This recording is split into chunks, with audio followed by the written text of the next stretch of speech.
welcome to the episode 5 of the Spatially Challenged Knitter and Friends. And I have my very first knitting friend back with me, Jenn, and I have one of my best friends with me, Julie, who is Jennifer's mom. Yes, and you're going to meet the whole playgroup. Yes, yeah, I'm going to bring in playgroup one person at a time as I convince them to knit or crochet or sew or do whatever they want.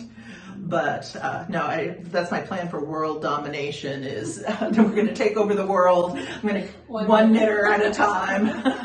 That's perfect. But, oh, and anyway, I should let the cat out of the bag. I cut my own bangs. So if you notice anything really bad, it's not Christine, for anybody that knows me, and Christine takes no credit for these, but it had been over 10 weeks and look, I was one of those, the dog show and those dogs that have yes. I think 100 more donations. Yeah. When they were going by on the street. Yeah, I know what you mean. And so it's okay, I can't do the podcast with these bangs hanging in my face. And I can't do the curtain bang supermodel thing anymore, because I've got forehead wrinkles, so we need a little bit of coverage there. But anyway, I didn't want poor Christine to get any flack for any bang issues. Yeah. So I'm sorry, I confess, Christine, and see you next week. We'll fix them. But anyway, well, what's been up? You've been on your internship, I've right? been out. Mm-hmm. Yes, I've not been the featured friend. I know. We had to make a Monty Python movie without you. I'm glad. Well, you'll see why it's good that I haven't been featured for a while, because I'm not really doing anything new and novel. I'm going on the podcast. But yes, I've been doing my internship. It's going great. But it is really getting in the way of my knitting and being retired and hanging out with you. So, yeah. That work. I know. Oh my God. It's really disappointing. My practice retirement was really nice, to be honest. It was great. I don't think that's allowed in your 30s, Jen. I'm not sure about that. It's great. My sabbatical, I don't know what to call it. Yeah. It was great. And you look very rested because you are on summer break. Summer break, so that's why I can join as a friend, because I'm usually working when they're having fun. Yeah. No, I'm back to work and they yeah. Exactly. And she was easy to recruit into knitting because she's very math oriented, and I feel like I surrounded myself with math people. Well, I was the only English teacher in the math building for a long time. And then I was forced, dragging my feet, kicking and screaming out of the math building and into the English building. And that's true. But yes, these guys were. You say you're not good at math, but you are. Oh my God! No. Yeah. We all know. Well, excuse me.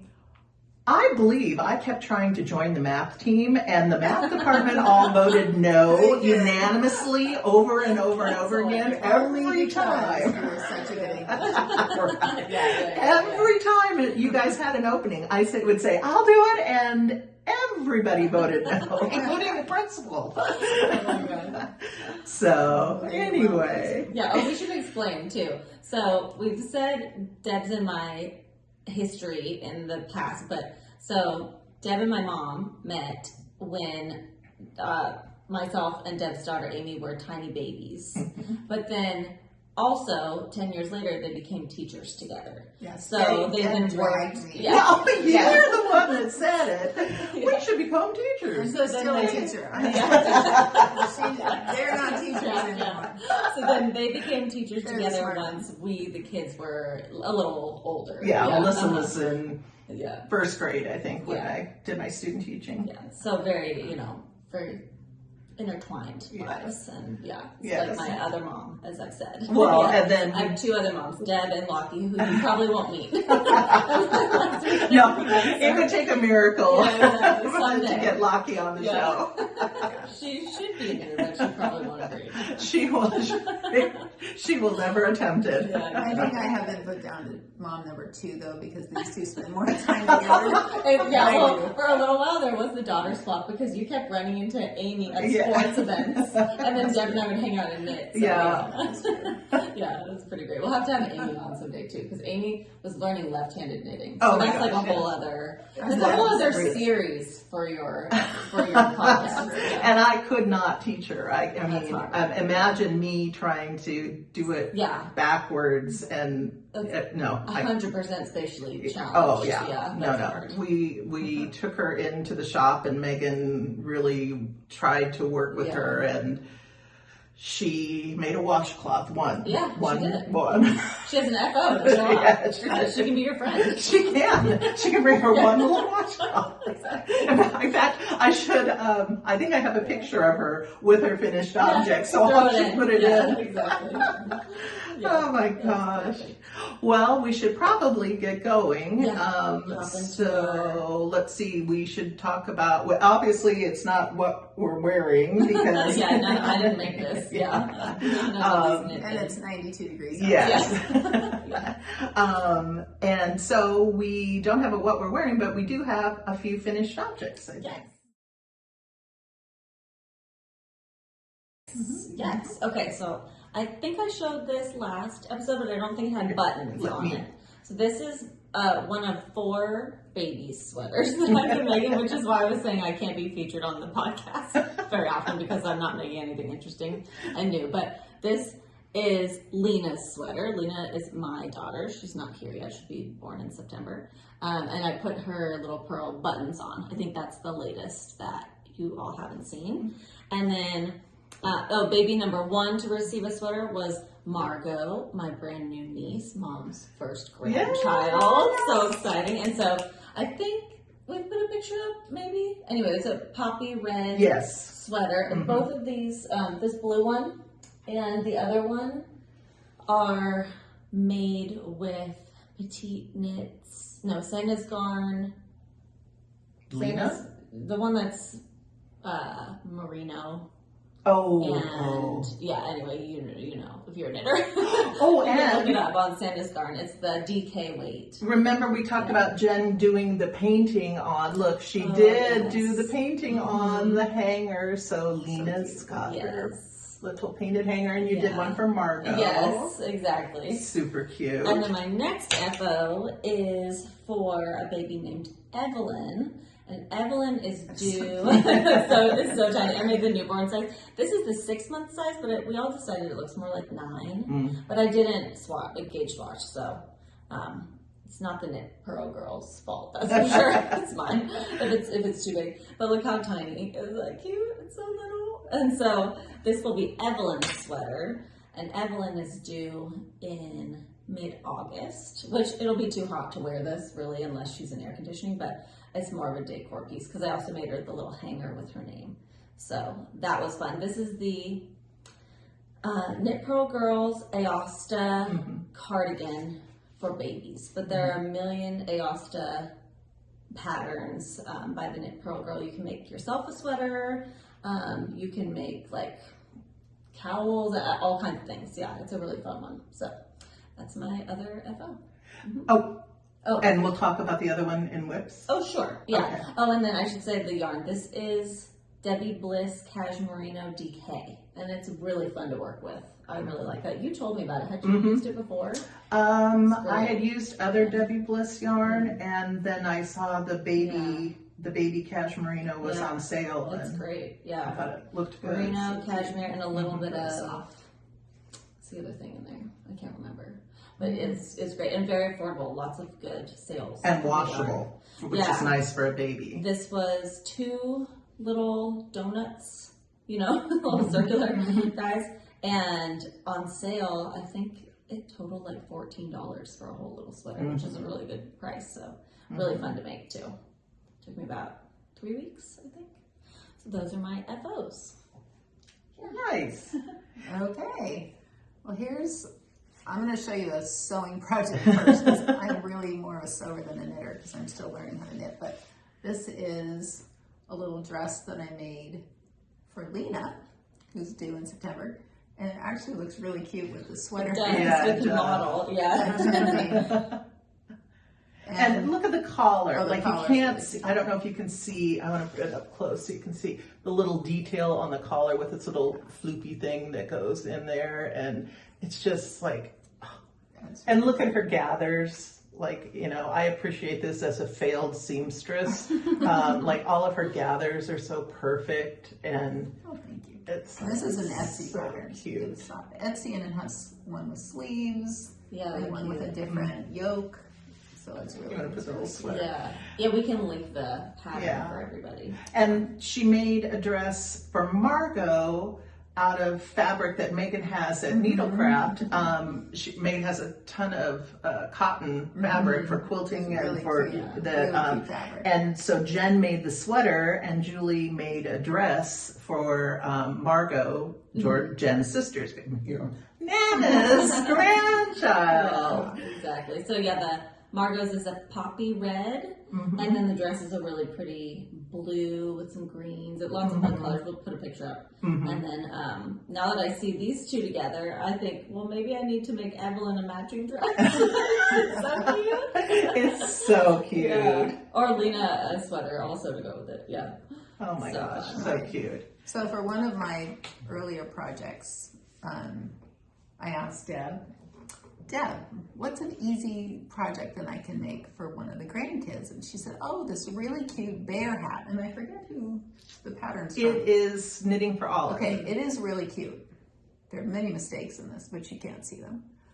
It was not easy. Deb's opinion of easy is not the same as mine of easy. So I made two of these. One has already been gifted. This is my second one, which I did the I-cord on backwards, but that's another story.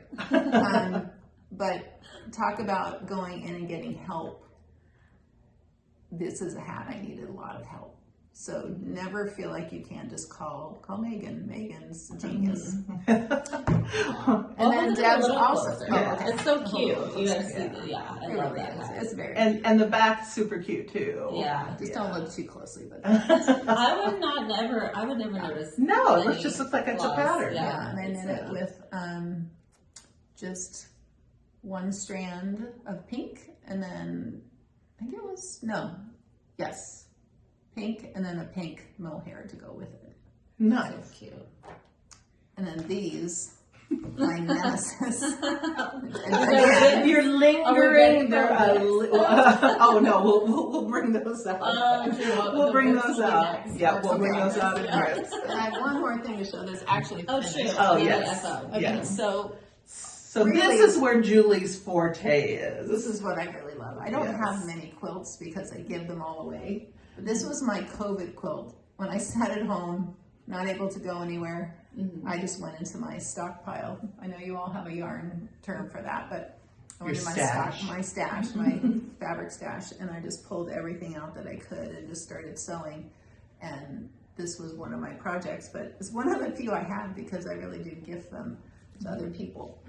And we'll put some pictures of Julie's other quilts in, because you entered a quilt in the fair, didn't you? I did. I got honorable mention. Yay! That was my quilt. My I was Harry in Harry quilt. Potter quilt. Mhm. And So pretty. I love that I quilt. gotta deserve more than that. But Yes, I agree. I love it. Yeah. It's a neat quilt. It was a fun quilt. It was a paper pieced quilt. Yeah. So it was a much different project. I don't know, what does that mean? Paper piece? You sew on the paper and then you kind of tear it off and you layer it as you go and it creates an image. So it's when you're creating something other than just something geometric. Like I was making Hedwig, or I was making a sorting hat. You use all those different layers to make it kind of emerge. Oh. So this podcast should be the Spatially Challenged Knitters and one non-Spatially Challenged Knitter. Yes, and one person who's good at math and can do things in their When she head. describes And, that type of sewing, I still don't fully understand. I've seen it I'm live. like nodding, going, yeah. It's like everything though. You try it, you're like, well, that didn't work. Yeah. I think this is a G rated. so I won't say what I really said, but it is difficult at first, and then you get the hang of layering it, and it really is fun. It's really very cool. different because sometimes the geometric is fine, but when the lines or when the corners don't match, that's frustrating. Yeah. True. That's the story of my sewing life. Nothing ever matched, and it was supposed to. Now, we'll see, everything Deb works on so many things at once. Oh my So gosh. many FOs. Well, I have one for a birthday present. So this year's birthday presents to friends were what was cowls, or were cowls, are cowls. And so Julie had a very early birthday, and she had her cowl, and Kathy's birthday is coming up, and this is called the Winterly. And I actually made this one because Megan made a sample for the shop out of the Mayak yarn. It's so beautiful. And it is wonderful. And when we went on the San Diego yarn crawl last September, Jenn helped me pick out yarn colors, and we picked out a yarn color for Julie for hers, and we picked this one out for Kathy. And it has a little point. It's kind of hard to see. Pretty. And just a bunch of, it's mosaic knitting, but it has like a bunch of different stitches. It has fisherman's rib at the top, which Megan, full confession, had to help me with the bind off because I kept screwing up the fisherman's rib bind off. It's something different that I had never done before. And then it's got all these different stitch patterns using mosaic knitting, and then this little thing down the front. I love the VM. Yeah, me Yeah. too. It looks more like a scarf. Because when And, it's yeah. on, It's so pretty. It's Really super, flowery. when you put it on it, and it's nice because it even is big enough that you can kind of bring it up over your ears. And it's very squishy. It's Manos de Uruguay. I'm not sure of the It's so soft. the base. base, but I'll put the information in the show notes. And it is very stiff when you're working with it, or it's still soft, but it's stiffer when you work with it. And then when you block it, when you wet block it, it just loosens up, and it's just this beautiful drapey, which I think is nice around your neck because you get the warmth, but it doesn't feel like it's strangling you. So That's beautiful. Yes, please, February. so that's FO Oh, number we should one. say where she's going to be able to wear it. Oh, too. and the reason that I made it for her, because, we live in Southern California and we don't normally wear it. Julie's is more of like a long cowl that you can double up if you want. But she's going to Scotland in December for a wedding, and so I thought that would be perfect with anything that she wanted to layer it with, just to have a little extra warmth at her neck. Yeah. So that's FO number one. And then I'm considering this an FO, even though it doesn't have the buttons sewn on at the crotch yet, but it is blocked, and it is my Ruffle Romper by Knitting for Olive, and I use Knitting for Olive merino, and it's the sleeveless version. And we'll see on camera, oh my gosh, if my So cute. Oh, you're gonna say prayer, my prayer of a save for the ruffle worked. I have a problem when I was talking about Julie's dress. I truly, as a sewer, truly sucked. I mean, I say as I'm spatially challenged, and I truly mean it. And as a sewer, it was horrible. And all of my, here's some more. I really pinned this, hoping it would please make the ruffle come back to life.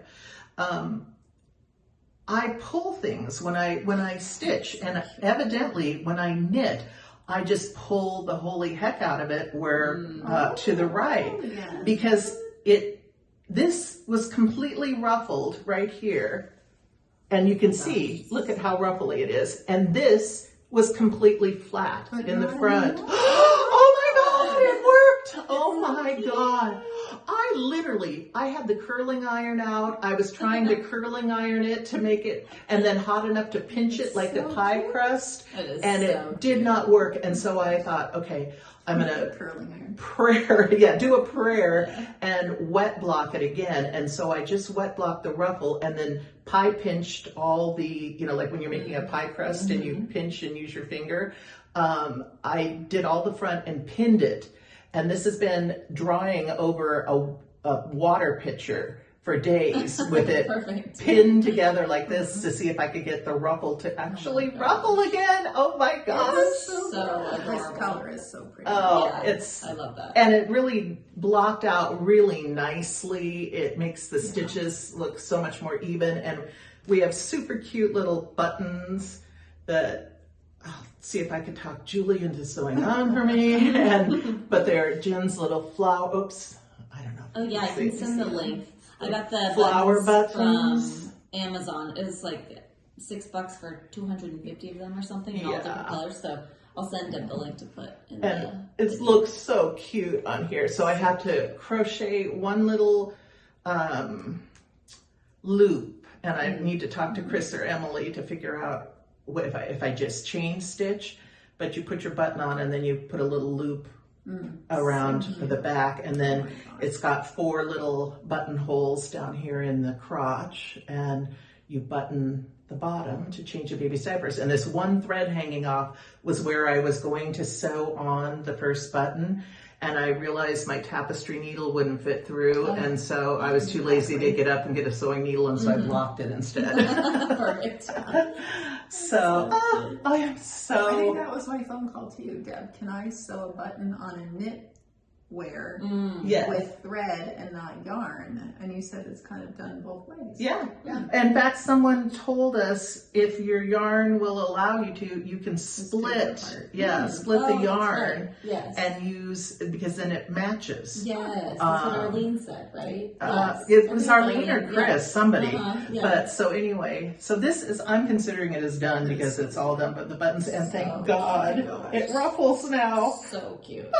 So, did you say who this is for? Margot. It's for my niece. Yes, Margot. So we're going up to Oregon in July, and we're going to have a surprise baby shower. So hopefully Jordan's not watching. I don't think she is. She's in newborn, his newborn baby land, and she's feeding every 3 hours, and so she's if we unconscious. Get permission, we'll put a picture of the baby up. Yes. If that's okay with her parents, but she's very adorable. Let's see, that was an FO. And then I have a kind of halfway-ish finished FO. It's a pair of socks, but it was that are supposedly easy. Well, they are, but so I found this yarn, and I didn't even realize it when I was casting it on. The Padres have these jerseys that they wear every Friday night, and they're called the City Connect jerseys. And so each hometown city of Major League Baseball has a uniform that's different than their regular uniform, and it's supposed to showcase something that's unique about their city. So the Padres wanted to bring together the cultures of Southern California and Mexico. And so I'll insert a picture of the Padres City Connect jersey, but when I got the sock yarn and started knitting on it, it was in a ball like this. So I had no idea what it was going to look at. I've started the second sock. I cast on the second sock at the last game and got the ribbing done and got the, started on the leg. But I had no idea when I did this was actually, because I guess I didn't see the green, and it never even occurred to me that this was the City Connect colors. So these are my Padre City Connect socks, and this is one. Well, then, I don't know what I was thinking. It's Spatially Challenged. Yep. When I cast on the sock, which was supposed to be for me, by the way, I was knitting socks only during the games. I only bring them to the park. I only work on them during the game. And I had been working so hard, and I was, well, I cast on 72 stitches, and this sock is so big, I can't even keep it on my foot. And so I had my husband try it on the other night, and it fit him perfectly. And it was like where I kind of screwed up at the toe because I thought I could Kitchener stitch and do stuff during the baseball game, and obviously I really should not have done that because it's got this rando pointed toe, and I'm gonna actually undo it and go back and redo the toe a little bit so it's rounded and it looks good, because I'm really proud of this sock. Yeah, it's very And good. so anyway, I was at our house and having Mike try this on, and the grandkids happened to be there. And so Emmett said, well, I want City Connect socks. And Brad said, but I want City Connect socks. And I'm thinking, I only had one thing of this sock yarn, and I don't even remember where I got it.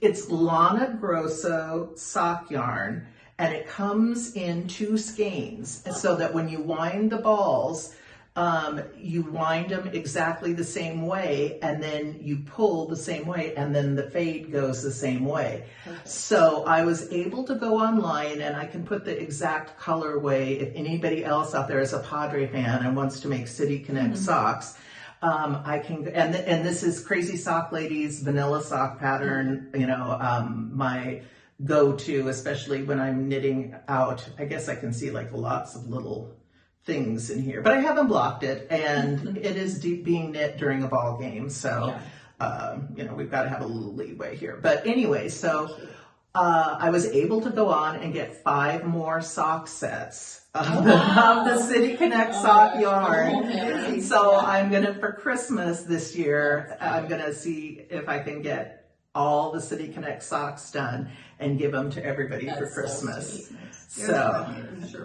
Yeah, They do, because when they first came out, in the City Connect uniforms, everybody was like, it looks like mint ice cream, and they look like ice cream sellers, and very popular with especially with the young kids. oh yeah, everybody loves it. Everybody loves the colors. It took us a while to get used to mint green, but everybody likes it. It is kind of funny, I think, when players are a little older looking and they have big, heavy black beards and they're wearing the City Connect mint. But they're kind of Barbie Dreamhouse-y, too, in a way, like 80s. Yeah, but they're cute. Yeah, and it's the connection between the bright, bold colors of Mexico and San Diego, because all of the Padre games are broadcast in Spanish for people that listen to the games across the border. So anyway, it's a great color scheme and a great idea, I think, by Major League Baseball. And anyway, so that's my other FO that is really kind of only a half FO, but and now you have to make and I have to make now 5 more pairs of these. But anyway, You're taking a picture with all your feet. With all of our feet. Yeah. So anyway, that's my other one. Oh, and it's not stuffed yet, but this, That's right. Julie let me come up and use her sewing machine because I have one that you gave me, but I don't know how to thread it and can't figure it out. And so every year they give us these rally towels, and you wave them at the air during Padre games, and then you take them home and they sit in your closet forever. And so the boys all insert a photo. The boys have a Padre quilt on their bed at Grandma's house. And so I thought, well, what if I take the rally towels and sew them together, and then I can just put a pillow insert inside, and then I can have Padre little pillows to go on the back of the daybed so that they don't knock their heads into the wood on the daybed. And so that was my big project today, was coming up So and cute. taking all of my rally towels and sewing them together. And here's my ones from the Korea series. You're gonna love those so much. And we went to Korea this year to watch the Padres and Dodgers play. And so we're going to, now I've got to get pillow inserts, and then these will be completely FOs. Those and are really fun. they're a sewing FO, but notice how it's a giant square. That's that's the sewing for me. More FOs? Any? Oh, not FOs. Whips? Time for whips? It is. All right. It is time. It is time for whips. My whip is another baby sweater. But it's a difference. Barely. Yeah. So this is the same pattern, actually, as it's the Aosta baby cardigan by the Knit Pearl Girl. However, this time I decided not to do the texture on the sweater because I got tired of purling so much. I got lazy, basically. But it's fun because it's the same exact pattern. You just follow along without the every fourth row, knitting, purling. And it's still equally cute, I think. Yeah, I mean, like, if you put it up there, and it's so super cute, and it just goes to show that you can use the same pattern more than once and in a different way to make it look different. It's such different results. Yeah, between the different buttons that I've used, this one has, the sort of traditional pearl style. This one has those little clear flowers on it. And this one is for my friend who loves leopard print for her little baby, for Claire, due in at Thanksgiving this year. And my friend loves leopard print, so I'm going to get little leopard print buttons. That's the greatest. So that is the greatest. And then that'll be pretty versatile for the holiday season too. She can go with, like, Christmas dress. A leopard goes with anything. Yeah, exactly. Leopard is a neutral. Exactly.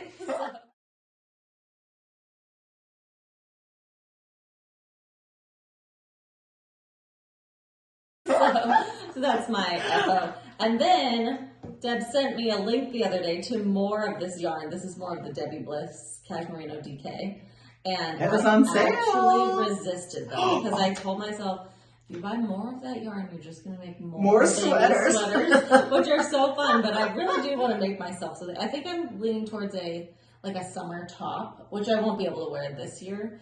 But just to make something different, I need to branch out a little bit. But this is such a fun pattern, and I've learned how satisfying baby knits are because they go so quickly, and you have a whole garment too. It's not like you have just something that's, I don't know, like half a sock, So yeah, they're really fun. I've been enjoying that. Yep. So that's my only. You gonna knit anything for you? Yeah, I think I'll make a summer top, and I don't know, beyond that. The problem is I keep getting cast on-itis because there's so many cute things coming out right now. I've seen so many videos of 20 summer tanks, and all of them are so cute. I'm like, oh, I really want to make that one, and then I really, really want to make that one. So I don't know. I have to look through my stash and see what I have and what I'm willing to do. Do I want to just do stockinette in the round? Do I want to try something harder than that? But yeah, I'll do something for me next, and then I don't know after that. I can't think too many ahead. Yeah, otherwise I get kind of stuck. Yeah. Yeah. Yeah. All right. Whips, Mom. Yeah. Oh my gosh. This The is lingering whip. This is my 9-month lingering whip. So Deb again said, socks, the vanilla socks are so easy. And they're really not too bad. It's just there's so many different steps, and I'm not reading patterns completely still. So the video that goes along with this is amazing. Yeah. I still needed help.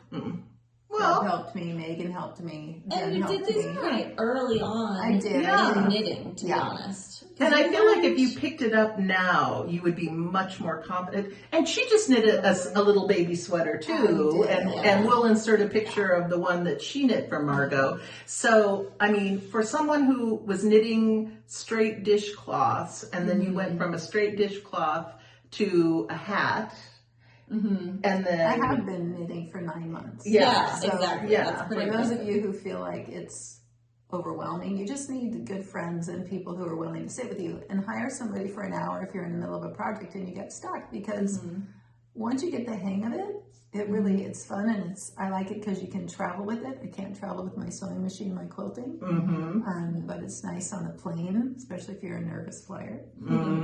So it keeps me busy on the plane. So and you've done the hard part. You've done the heel turn. Yeah. See, look, you're in the stockinette now. So you're going to do your foot length and stockinette. You do to 1.5 inches shorter than you want your foot to be. And then you start your toe decreases. But, and if you want it a little tighter, you do it to more like 2 inches before your toe. But so you're going to be just going around and around in circles in stockinette for a long time. And so I think now you're going to be able to say, oh, this isn't as hard as what I thought it was, because I've just knit 2 little sleeves. True. And, That's true. Yeah. Let's hold the yarn up closer. So It's that's so mine. pretty. Yeah. It really It's called is. Cotton Candy. And it's by, Apple Fiber Studio. oh yeah, isn't it gorgeous? I just love that. It is so cotton candy too, you know? I like that so much. And then my other project is kind of a secret, so I won't say too much about it. Oh yeah, I'm supposed to close my eyes. So I Want me to made, go off camera? that's okay. Okay. I made, actually made a sweater. And for those of you who don't want to do sleeves, this pattern that I had, and I can't think of it right now, but I'll have to add that. It's by Little French Knits. I think that's who it was. Little French Knits.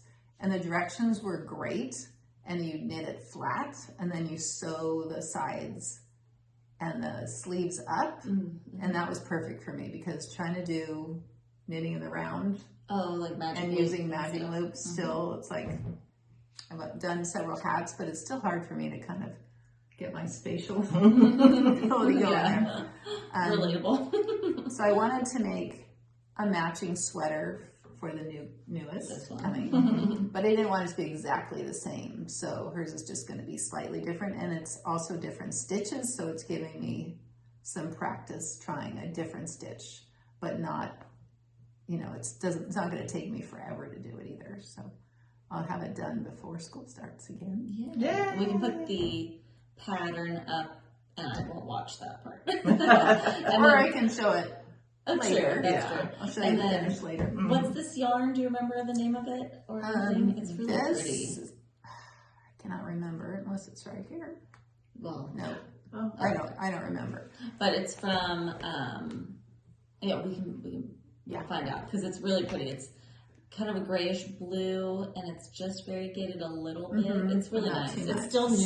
See, it's so funny how people see color. I look do at you that see? and see Green? sea green. Oh, Yeah, okay. me too. I see depends a what little it's bit of with. that too. Yeah, honestly. That's true. And It's I more just, green. Yeah, Yeah, that's true. yeah, it's really pretty, and I think with a little rough. I know some people might consider it more of a boyish color, but I feel like these days anything goes. Oh, I And don't you think put a little it's. headband if she wants, I don't think it's too boyish, especially It depending on depends the. what it's with. Yeah, and the buttons that you choose. Yeah, it's perfect. Yeah. I love it, and I like blue. I mean, I made Lena's sweater blue. Yeah. So, yeah. Yeah, which I like. Blue or I green. think Yeah. Here, the two together, you can see this one's more green. Yeah. colors really are pretty. It's just good. Yeah. Yeah, so So that's all nice. I'm working on right now. I did make some quilts, but those are also secret. Oh yeah. I can't know about those yet.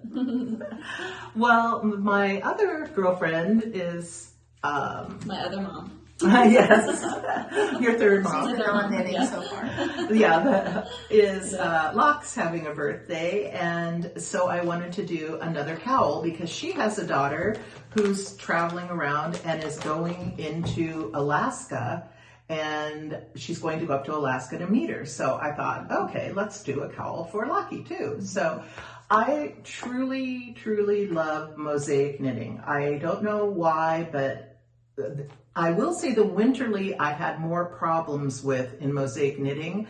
I think because the pattern changed throughout the garment, and I'm used to a mosaic knit being the same pattern repeated over and over and over throughout the garment.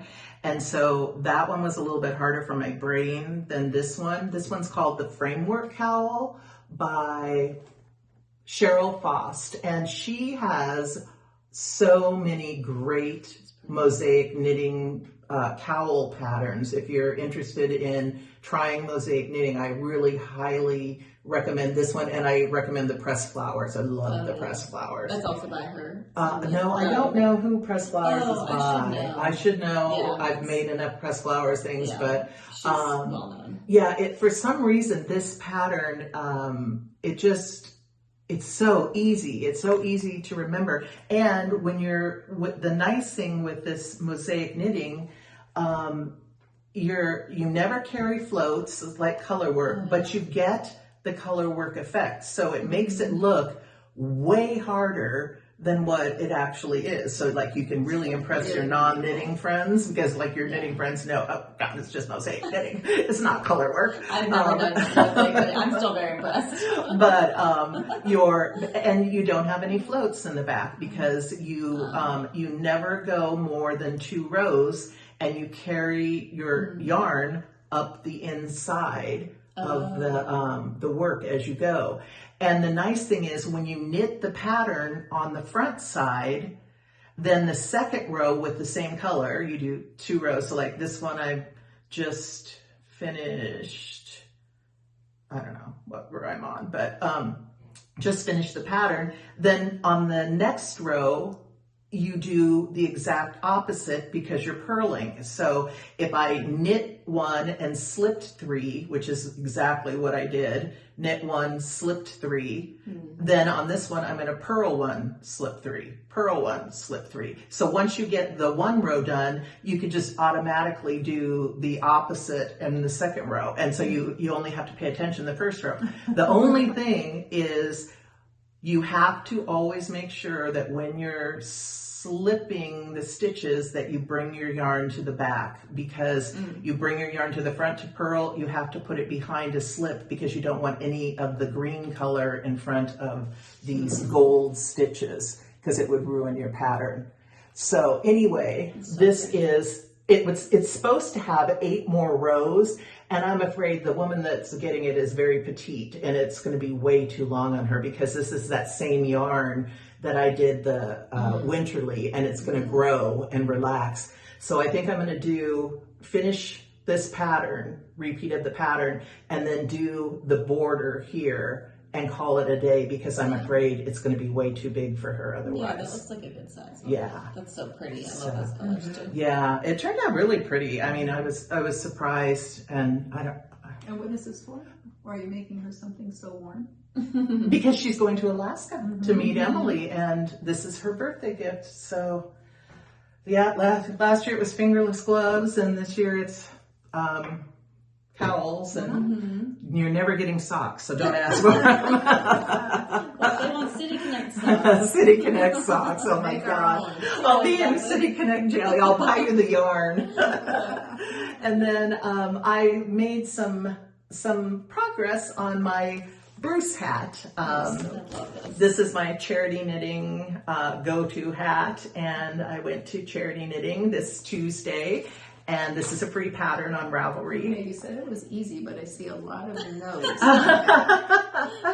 Well, but no, and these are notes for the podcast one day. See, it's like finished objects and. Okay, so this has nothing to do with No, this has nothing. No. Okay. No, this is very, very simple, and it comes in multiple sizes. And the one that I have to make for the knitting one, I do the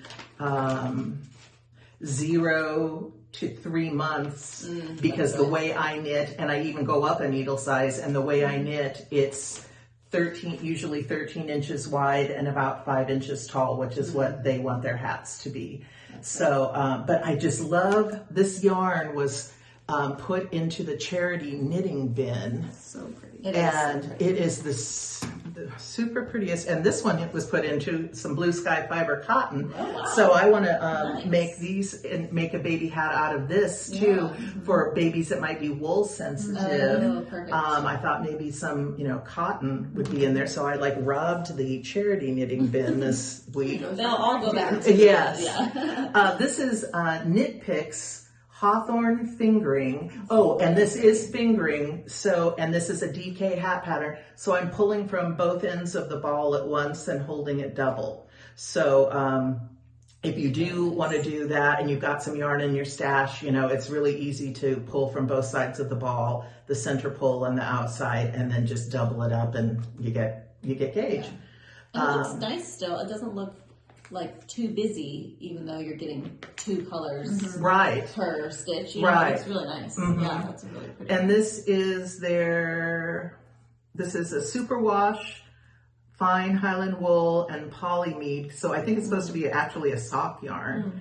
And it says lot 16860. Like it doesn't really, it's Montavilla. Montavilla. Montavilla. And I mean, it's a very great priced yarn. And it reminds me of Malabrigo, the way it knits up. And so for charity knitting, I could never afford to do Malabrigo, unless it was in the charity bin.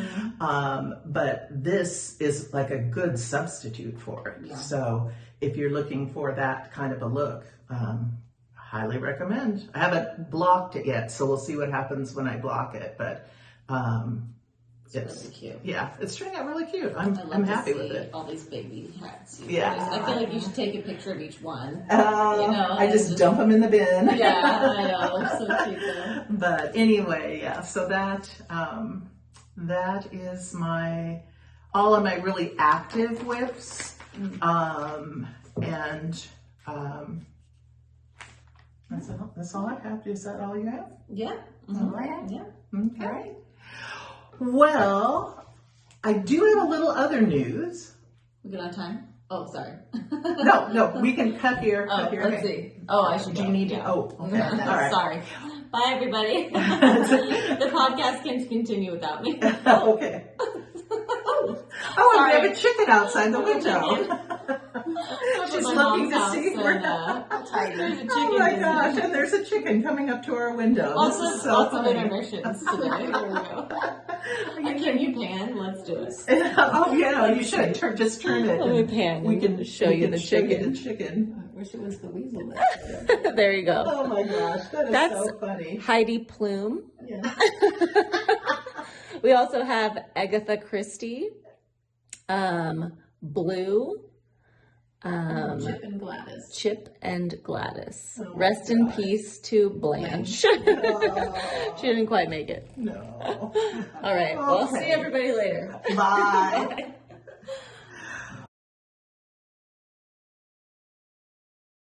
I have some exciting news coming up. So for the fantasy knitting part today, it truly is a fantasy trip for me.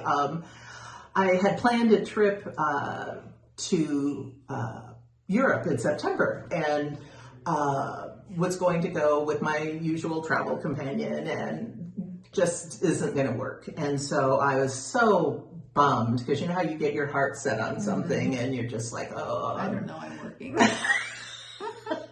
I'm sorry, I'm so much older than you are, you youngster. Someday I'm going with her. You're welcome anytime. But anyway, so I went online and I was lucky enough to find a Vogue knitting trip. It's not a cruise. It's a trip, and it's a Scandinavian trip in September, which was the same time I was looking to go on the trip that we had originally planned. And so I'm going to get to go to Copenhagen, Oslo, and I forget the other one. But I'm just so jazzed, and you get to take classes, and you get to learn things, and you get to go.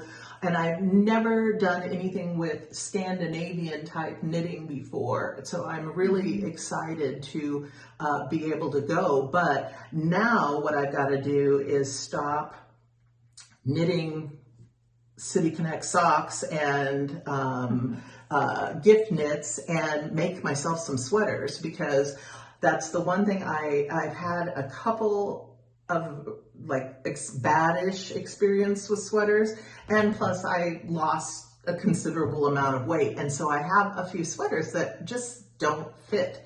And so I'm ready to bite the bullet and make a sweater again. And For yourself. Yeah, for myself. And I have the purple one, the Knitting for Olive one that we had to frog back to the collar. So I think I am going to start working on that one again. And then there's, I have this green yarn and I didn't know what to do with it because I had picked out a sweater pattern and I cast it on and I realized this sweater I'm not going to be happy with at the end. I just don't like the look of the fabric that it's making, and it looks like it's going to be baggy anyway. And then I run into the thing where I've got, excuse me for any males who are watching, but I got like gigantic boobs, and then I come in and it's like I don't have it here at the top. So you get this thing where I gotta, to make a sweater fit me properly, I've got to make a different size sweater up here and then add in rows here and then kind of taper in at the waist. And so it's just kind of a big process for me. So I'm actually looking forward to making working on that purple sweater that I had shown, I think, in our first podcast, maybe, or might be our second. And then I want one of our friends at a knitting group that we go to on Wednesday, Jenn and I, and Julie can come this summer. And we go to Apricot Yarns, which we always talk about Needlecraft Cottage in Pacific Beach, and I live in Point Loma. And Jenn, do you remember what that pattern was called? That it was the kind of Back in the kind of the slip over kind of poncho-y that thing. Arlene had made? Yeah, Arlene made it, and Was then it that petite other knit? lady made it. Sorry, I don't know. Oops. Oh, no, I don't remember, but it's really pretty. Yeah. And it's knit sideways, isn't it? I think Is that it that one? is. Yeah, we can find out because that's a gorgeous pattern. Yeah, Yes. and I'm thinking it would be really perfect Yeah. for travel. Yes, I and agree. because it's open Yeah. on the sides, but it doesn't look like a serape poncho. It's not like, and it's not triangle in the front 60s and 70s poncho. It's a really kind of sophisticated looking poncho that you could use for travel. And so I think it will be really good for this trip. And I won't have to worry so much about the fit issues and getting everything exactly right.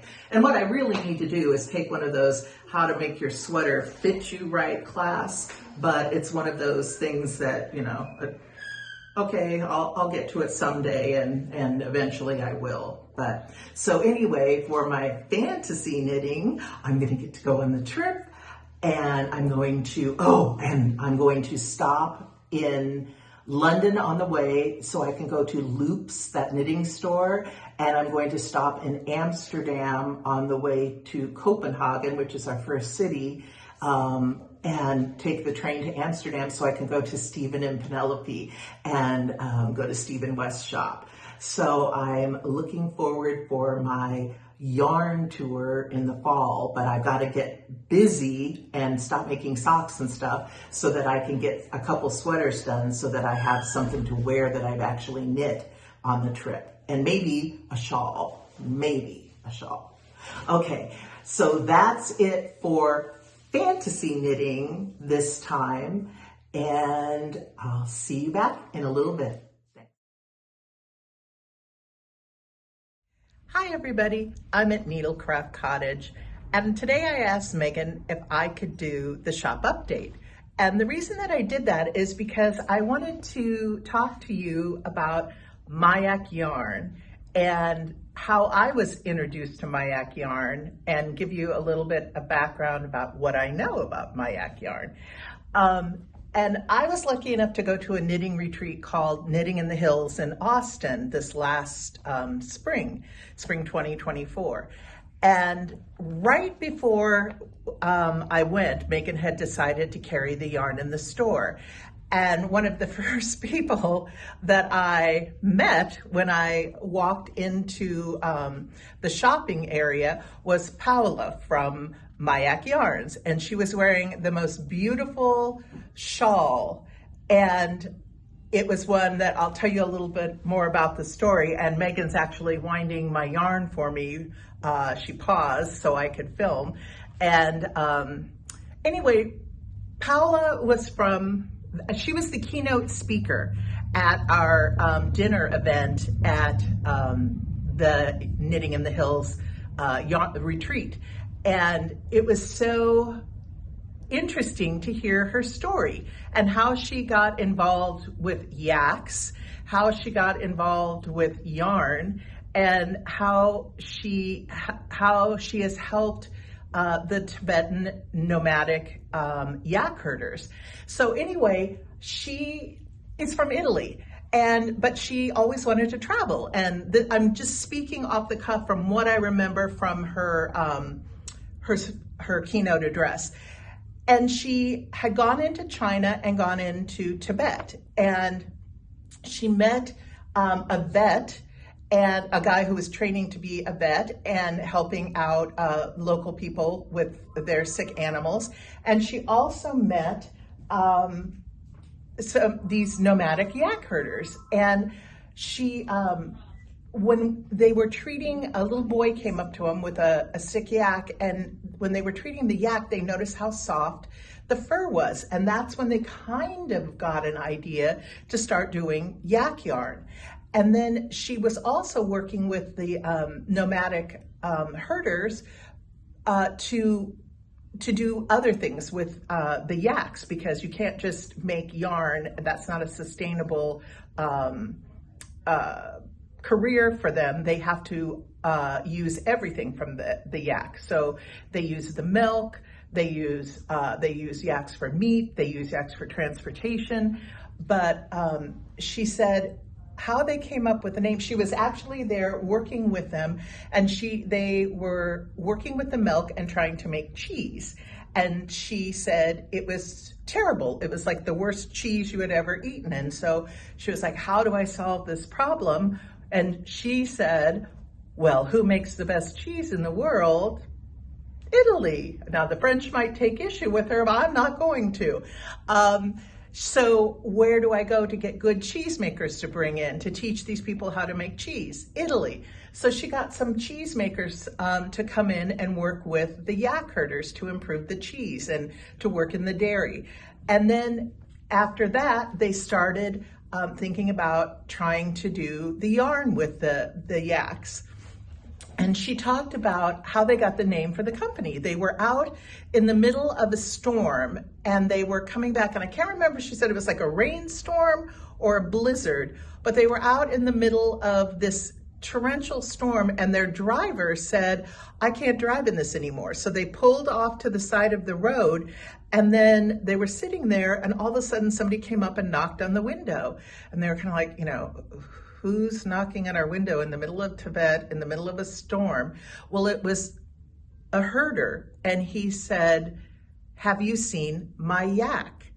And here he was out in the middle of the storm looking for his yak. And they were like, well, how would we know if it was your yak or not? And he said, well, I know, it's my yak.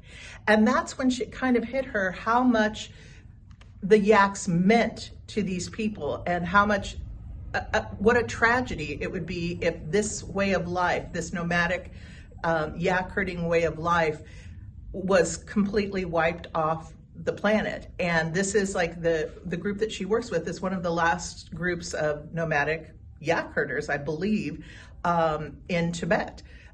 So anyway, that was how they got the name for the company. And she was just amazing when she was telling how they took the yarn to Italy, because Italy does make some of the finest yarn. I will give her that, the finest yarn, and they spin it so beautifully, and they make some of the finest fabric. And so anyway, I'm holding Alaina magazine. It's an old one, but it's autumn of 2021. But if any of you have this Alaina magazine, I encourage you to go back and look through it, because it does give a story about my yak, and it gives a story about kind of the 20 years or more that Paola's been working with this group and how they've grown and what they've done. And it was the first time that I realized that buying yarn and the kind of yarn you buy can make a difference in someone's life. And obviously, any independent yarn dyer is going to tell you, yes, it can make a difference in someone's life, but it can make a social difference in the world and provide support for a way of life that will disappear if it's not supported.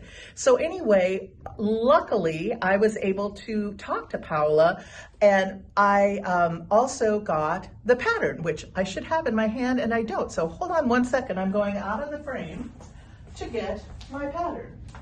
And this was the pattern by Olga, and I will mess up your name, Olga, and I am so sorry, Buraya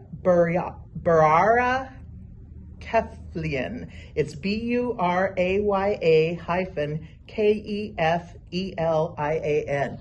And Olga taught classes, and I took two of her shawl classes at Knitting in the Hills. And she came out with this pattern. It was one of the featured patterns that we were given in our goodie bag for Knitting in the Hills. And it was one that was modeled in the fashion show, one of the ones that was modeled in the fashion show. And I loved it so much that I bought the same exact colors of Mayak to make the shawl. And that's what Megan's winding for me now. Because when I travel, I almost always wear blue, black, gray, or white. And so I thought this is like the perfect travel shawl to take with you because it can dress up a plain black dress. It would be good to cross over the front of you underneath a blazer if you need a little bit more warmth and you don't want any sweater arm in the blazer kind of thing.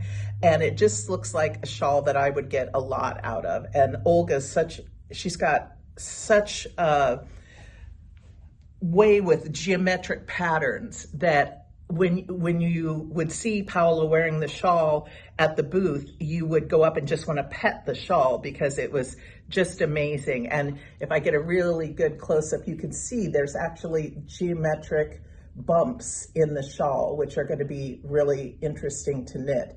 And I'm pretty confident that I can do this because I did take two of her really geometric classes when I was at the retreat. And so this one, in contrast to the one with giant holes all the way through it, looks much easier to do. So anyway, I'm going to cast this on and I want to take it with me in August. So I'm looking forward to doing it. And I'm also, in the last podcast, we talked about the vest pattern by Sari Nordland called the Rosalind top. And I bit the bullet and bought Mayak, baby yak, and silk. And I'm making that as a vest to bring with me also on the knitting trip that I'm going on in August 31st. And it's the hardest thing I've ever knit, and I'll give you a little bit more about that one later. But I want to talk to you about Mayak yarn and what Megan has available in the shop. So one of the coolest things I ever thought of, because when I don't know why, but things don't make connections in my mind, but when I heard camel hair coat, I never thought it was like really made out of camel hair. I just thought it was like the color, like it's the same color as a camel. So it's the same color as the hair of a camel. Well, one of the yarn bases that Megan does carry here is the baby camel. And here it is in what the camel hair would look like. And it's 100% baby camel. And can you imagine what a long like jacket sweater would be or jacket coat would look like out of this yarn? And it's ethically sourced, and Mayak is very transparent about all of their, how the animals are treated. So I think this one is super interesting. And it comes in the beige, it also comes in gray, it comes in a lighter tan, and it does come in a peachy dyed color as well, the camel hair. So this kind of peachier one. And then, like I said, I'm using the Baby Yak Silk, which is like the squishiest, softest yarn, and it knits like a dream because that sorry Nordland top, I'm having to use a cable needle, and I cannot tell you how many times I drop that plastic cable needle right out of those stitches and they don't go anywhere. They stay where you put them, and it hasn't been my experience in the past with yarn with silk in it, but I think it's a combination of the grippiness of the yak with the silk. And I'm also hoping that the grippiness of the yak is going to keep it from stretching out. And the colors that it makes are just incredible. This one's called Violetta, looks like. Yes, Violetta. And there's a rust, there's blues, there's a silvery gray. It's just amazing how the dye, how that silk takes the dye versus how the baby yak takes the dye.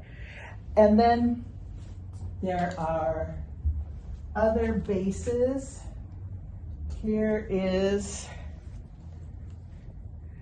This is 100% baby yak, and it's got a completely different feel, much more of like what you would say a rustic yarn is, but it's not scratchy, it's soft. But you know what I'm talking about, that hand feel where it just feels like a little bit more of a rustic yarn. It's not like a merino yarn. You can definitely tell it's different, but it's not scratchy at all. You could wear it right up next to your face. And she's got a bunch of this, like I said, 100% baby yak, and I think it's a DK. Not sure, but she's got it in burgundy, silver, gray. What's this one? This is the baby yak lace weight. This one's in oatmeal. So if you're a neutral kind of a person, this has got really, you can see the natural differentiation in the yak yarn, and so it's so pretty. So she's got like a charcoal, she's got a couple browns down here, she's got this really interesting sea green, which if I didn't have 5 trillion things of sweater yarn, I would definitely be all over this. It's turning up gray on camera. I don't know why, that's so weird, because this is like a true sea green, like a Nile green, and it looks like a big gray hunk on the camera.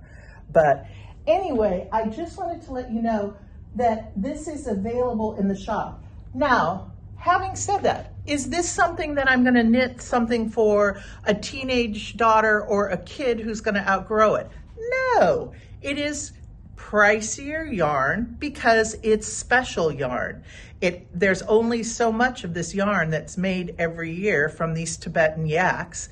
There's only so much of this yarn that's spun in Italy, and there's only so much of this yarn that's out there to do something socially to support the yak herders. And so you are going to pay. It's for a special project. It's for something that you're going to keep forever, or for a special gift. I mean, if I made a hat and a scarf for somebody out of this, I would think that they would have that forever. I would want to give it to someone who would want to have it forever. Or a cowl. In fact, Megan actually made a cowl. Let me throw it on here. And I had cowl jealousy, and this is the one that I made for Kathy. But oh my gosh, you should feel it out of the Mayak. It is incredible. It's so soft and it's so warm, just like this one little piece. If you had this on, and it takes 2 skeins, a skein of the one color, a skein of the second color. And I don't know if she even used the whole 2 skeins of the yarn, but it is soft and just like warm to the point where I've never been one of those people that said, oh, she has some left out of both yarns. So more of the maroon, because that was her other color, and the base color, she's got just a little teeny bit left of. So this is one of those ones that you could do any kind of mosaic knitting or like a Sophie scarf or something, and it's something that you want to have on and something that you want to give to somebody for that little bit of warmth. But once again, that special little bit of warmth, they have to be knit worthy, and they have to be willing to take care of it, and they have to, I think it's like for your kid that has the social conscience and wants to know how products are sourced, for the kid who wants to, you know, to do stuff responsibly and ethically, a slow fashion person. This is the one of, if you gave them this and then have them go to the website so they could learn about Mayak, they would, I think, they would be impressed. They would be impressed with you, that you have this much of a social conscience, that you can take something, appreciate it, and make something, craft something that they can have for the rest of their lives if they take care of it. So anyway, I just wanted to let you know, because in Southern California, I believe, not just San Diego, but I believe in Southern California, Megan is the only, Needlecraft Cottage is the only shop that carries Mayak yarn. And so you can order online. If you go to the website, you can order it if you just click on yarn, so that you don't get all the quilting fabric and all the other stuff that she has in the shop. And then under yarn, you can go to Mayak and look at what she has in stock and what's still available. And anyway, I just thought I wanted to talk about this yarn and tell you about the projects that I'm going to be knitting with it, and also to hopefully interest you in working with something different, new and different. And I mean, if I could pull off camel hair, I would totally go for that camel hair jacket, but it kind of is not good with my skin tone, and it kind of makes me look like I'm dead. Although a gray one, I could do a gray, I think, because I do wear lots of grays, but the brown, not so much. But anyway, if you are one of those neutral camel hairy or beigey people, I mean, like, I would love to be able to wear this beige and see how it kind of makes me look like a cadaver. It just, I'm a bright color person, and so this just kind of washes me out. But there are so many people who look so good in these neutral colors. And can you imagine this with like a black pair of pants or a black leather blazer and a pair of jeans? It's just like outstanding and so soft. It's just incredible. So anyway, that's a shop update for this month. Just to let you know about a very, very special yarn that you could have the chance to work with, and the good that you can do with your purchasing power in the world, and the cool stuff you can make with a cool yarn. Okay, talk to you later. Bye.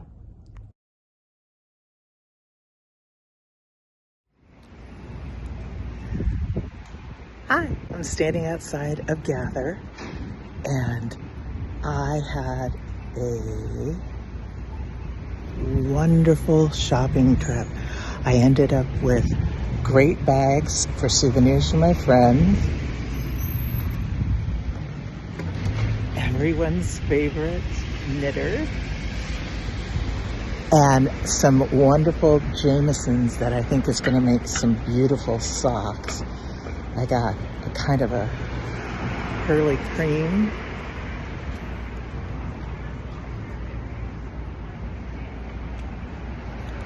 and a beautiful dusty purple, which I'm not quite sure if I'm going to do alone or might use this for toes and cuffs with one of them.